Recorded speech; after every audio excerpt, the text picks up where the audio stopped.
tuula tusome. Tukutte akatabo Amaka g'Abawansolo akakyusibwa okuddizibwa mu Luganda Kulannima Kalinda. Essula esooka. Mwami Jones eyali nannyini maka agayitibwa Mena yakomawo ng'embwa giyita Ngwa olw'Omulangira Ssegamwenge gwe yali akongozze.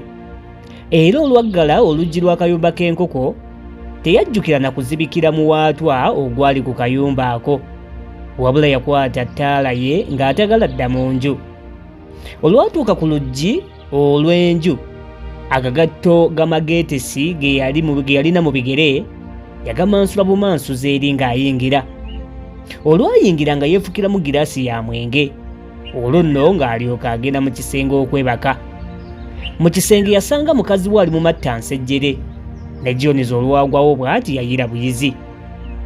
Akatayi tekaasala na kkubo nga Jones amaze okuzikiza ettaala, amaka ge ne gagwamu akanyambirige, kubanga emisana ku lunaku olwo olugambo lwali lusaasaanidde ensolo zonna ez'omu maka ga Jones nti namukadde Wambizzi gwe baayitanga Meeja yalina ekirooto kye yali aloose ekiro kye yali ayagala okulootolera Bawansolo banne bonna.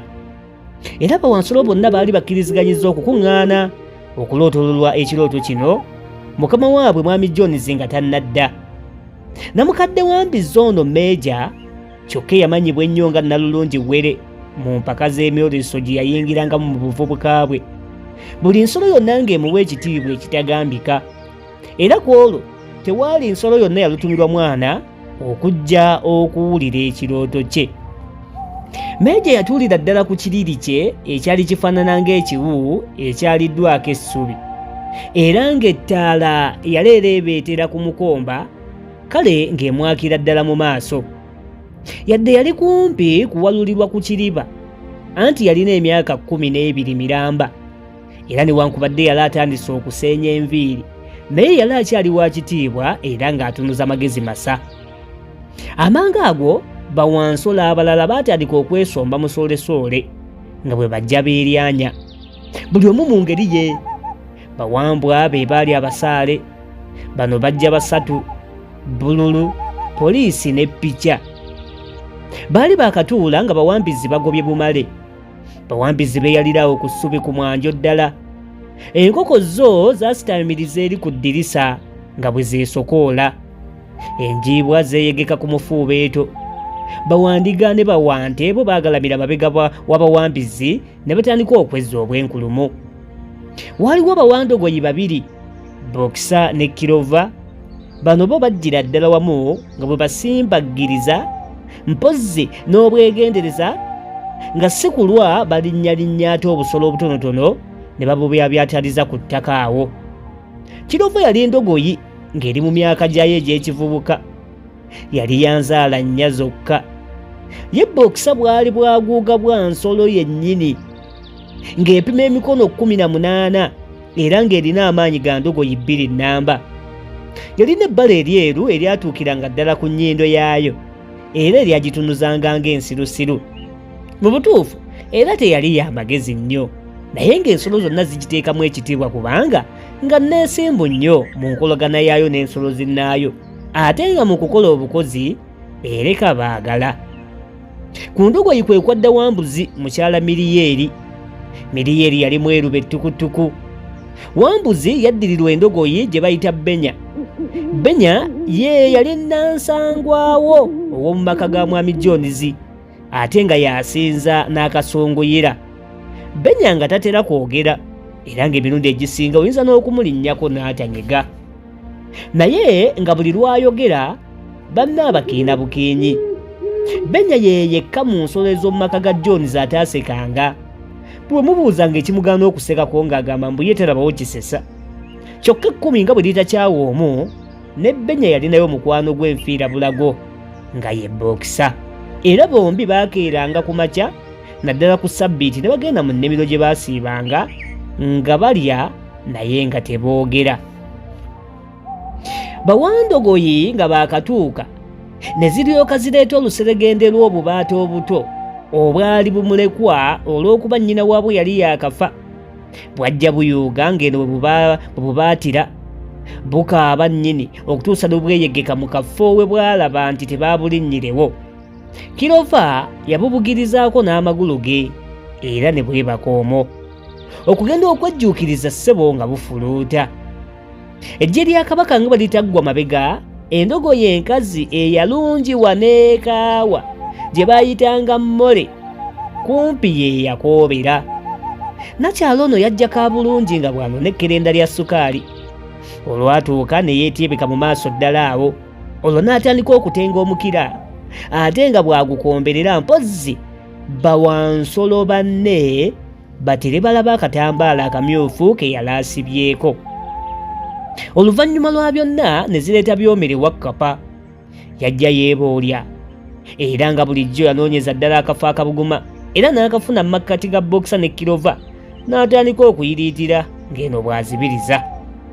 Naye bwe nkugambanga nti ku bigambo byonna ebyamuleeta okuwulira yawulirako n'ekimu, nze mba omulimba nnamba emu, anti olwali okufuna akabugumu ate yadda mu kufuluuta.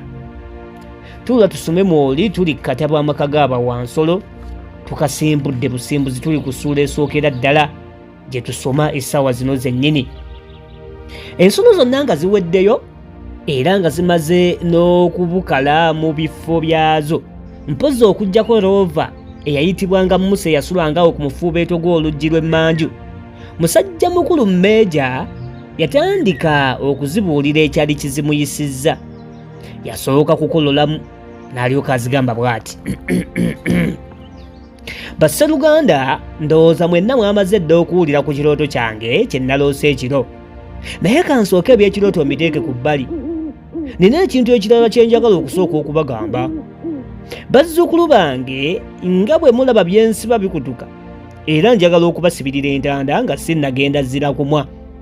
Emyaka ntuulidde mingi, era mu myaka egyo nfuniddemu ebirowoozo nfaafa, era simanyi oba ku mmwe waliwo ansinga okutegeera obulamu bw'ensi eno.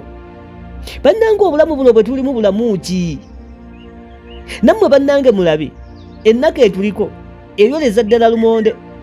Tukolanga bulogoyi, tufanga binyomo, oluzaalibwa tuti emmere batulozaako buloza, leero kusibirako olukoba. Ate nno ffe abalina kutwanyi ne batukozesa emirimu egitumalamu buli kamere ke baba batuwadde era ke tuba tulidde. Ate kyezira kulaba nga tuyenje busenga batusala kutulya awatali kutusaasirako wadde akatono. Kati tewali yadde ensolo emu bweti mu nsi efuna akalembereza, mpozzi ng'emaze okwesusunkulamu. Tewali yadde ensolo emu bweti emanyi ekintu ekiyitibwa ddembe.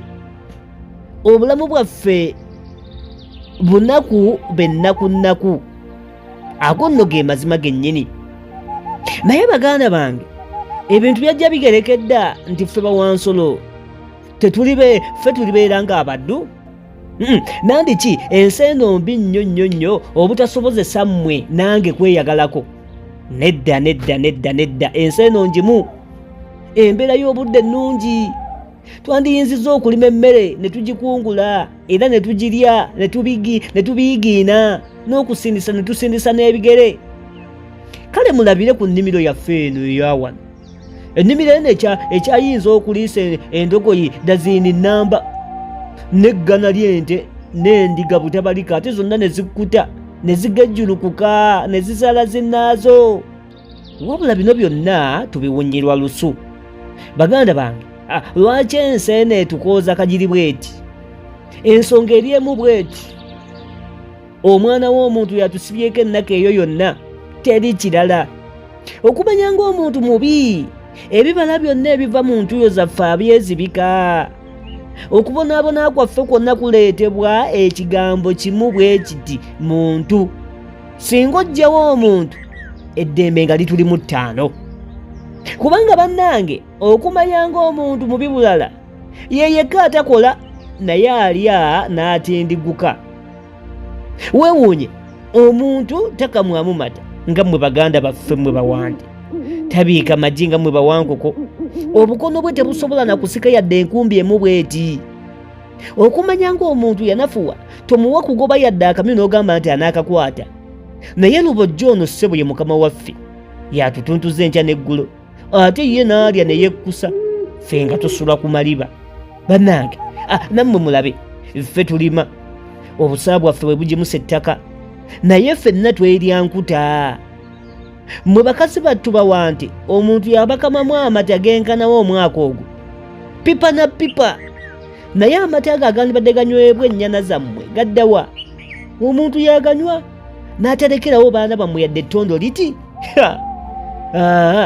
Mwe bannyabo mmwe bawankoko omwaka ogwo mwabiika amagi ameka? Si mutabalika, naye gaddawa?